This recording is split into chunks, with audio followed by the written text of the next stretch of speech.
ईमानदारी एक आवश्यक विषय वाणिपीडिया से कृष्ण चेतना आंदोलन लोगों को शिक्षित करना है कि कैसे बुद्धिमान, ईमानदार, सच्चा, शांतिपूर्ण भगवान में विश्वास किया जाए।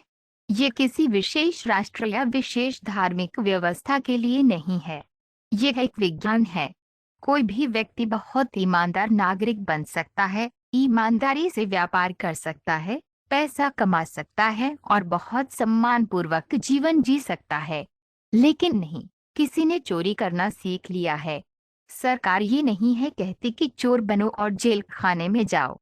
एक ने चोर बनना चुना है। ऐसा इसलिए है क्योंकि हमें बहुत कम स्वतंत्रता मिली है। कृष्ण का अभिन्न अंग। श्रील प्रभुपाद की पुस्तकें, व्याख्यान, वार्तालाप और पत्र इस आवश्यक विषय की व्यापक प्रस्तुति प्रदान करते हैं, जैसा कि वाणिकोट्स ईमानदारी श्रेणी में देखा गया है।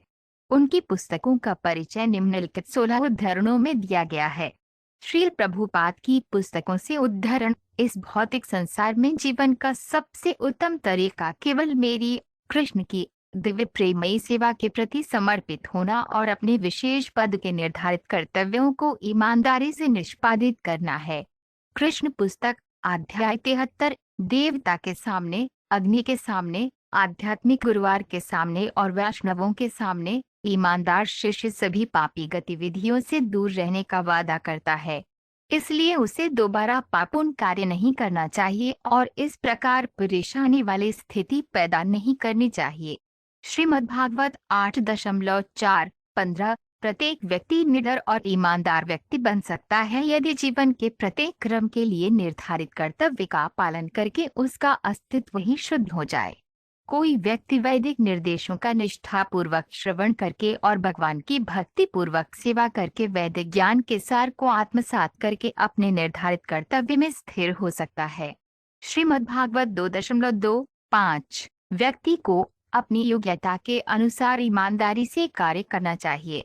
उसे अपनी आजीविका अनुचित तरीके से नहीं अर्जित करनी चाहिए जिसके लिए वह योग्य नहीं है। यदि कोई ब्राह्मण जो पुजारी के रूप में काम करता है ताकि वह अपने अनुयायियों को आध्यात्मिक जीवन के तरीके से प्रबुद्ध कर सके, पुजारी के रूप में योग्य नहीं है, तो वह जनता को धोखा दे रहा है।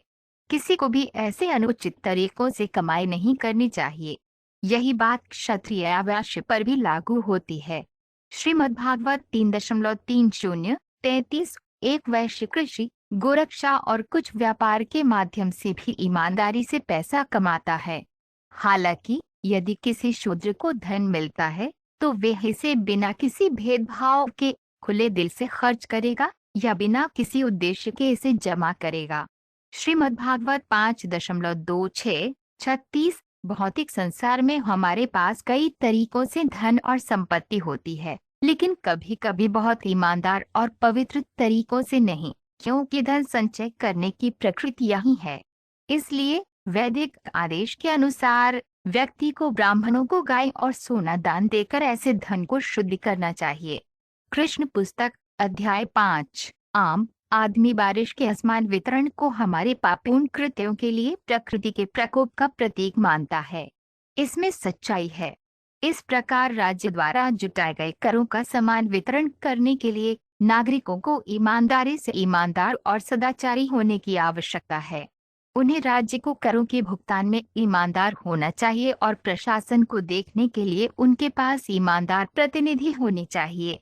भागवत का प्रकाश, अध्याय 2। वे सभी जिन्होंने दूसरों के लिए अच्छा करने की पूरी कोशिश की है लेकिन सभी ईमानदार प्रयासों के बावजूद असफल रहे हैं, उन्हें मार्शल अर्जुन के नक्शे दम पर चलते हुए श्री कृष्ण या उनके सच्चे सेवकों के पास जाना चाहिए। किसी को दूसरों के लिए अच्छा करने का प्रयास करना चाहिए, लेकिन केवल यह जानने के बाद कि दूसरों के लिए अच्छा कैसे किया जाए। अन्यथा यदि कोई दूसरों को परोपकार की झूठी भावना से गले लगाता है तो उसे कुछ लाभ, प्रशंसा या विशिष्टता के रूप में अपने लिए केवल एक अस्थायी लाभ ही मिल सकता है। ईश्वर का संदेश, अध्याय 1। नास्तिकों के अनुसार धर्म या धार्मिक सिद्धांतों का अर्थ किसी को नैतिक, ईमानदार और न्यायपूर्ण बनने के लिए प्रोत्साहित करने के लिए एक काल्पनिक भगवान की स्थापना करना है ताकि सामाजिक व्यवस्था को शांति और शांति से बनाए रखा जा सके। हालांकि पृथु महाराज ने ऐसे नास्तिकों के अधिकार को स्वीकार नहीं किया जिनके मुखिया उनके पिता थे, जो मृत्यु के साक्षात पोते थे। श्रीमद्भागवत 4.21 किसी को भी भौतिक संसार में घमंड करने के लिए धन संचय नहीं करना चाहिए। व्यक्ति को अपनी आजीविका आसानी से और ईमानदारी से अर्जित करनी चाहिए, क्योंकि ईमानदारी से आजीविका के लिए कुली बनना बेहतर है, बजाय इसके कि वे यह समाज में बड़ा आदमी बन जाए। अगर कोई ईमानदारी से लेन देन करके दुनिया का सबसे अमीर आदमी बन जाता है तो इसमें कोई बुराई नहीं है, लेकिन किसी को केवल धन इकट्ठा करने के लिए आजीविका के ईमानदार साधनों का त्याग नहीं करना चाहिए। ऐसा प्रयास भक्तिमय सेवा के लिए हानिकारक है। श्रीमद्भागवत 2.8-21 एक व्यक्ति मंदिर में पूजा करता है, दूसरा अपने पेशेवर कर्तव्य को निष्पादित करके ईमानदारी से पैसा कमाता है और एक अन्य भक्तों के साथ कृष्ण चेतना का उपदेश देता है। देखने में तो ये तीनों प्रकार की सेवाएं अलग अलग दिखाई देती हैं, परंतु वास्तव में ये अलग अलग नहीं हैं। जब कृष्ण या श्री चैतन्य महाप्रभु केंद्र होते हैं तो हर कोई भगवान की सेवा के लिए विभिन्न गतिविधियों में संलग्न हो सकता है। चैतन्य चरितामृत मध्य लीला 15.132 हमें वृंदावन में तथाकथित बाबा जी द्वारा सलाह दिए जाने का व्यवहारिक अनुभव है कि उपदेश देने की कोई आवश्यकता नहीं है और वृंदावन में एकांत स्थान पर रहना और पवित्र नाम का जाप करना बेहतर है।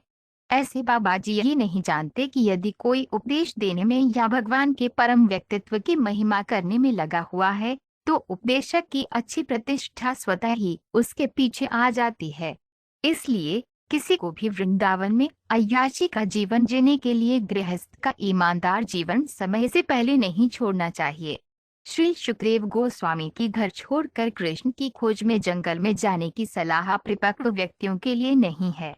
कृष्ण पुस्तक अध्याय 90 ये विशेष रूप से उल्लेख किया गया है कि जो लोग कृष्ण चेतना में आगे बढ़ने की कोशिश कर रहे हैं उनकी आजीविका के साधन बहुत निष्पक्ष और सरल होने चाहिए।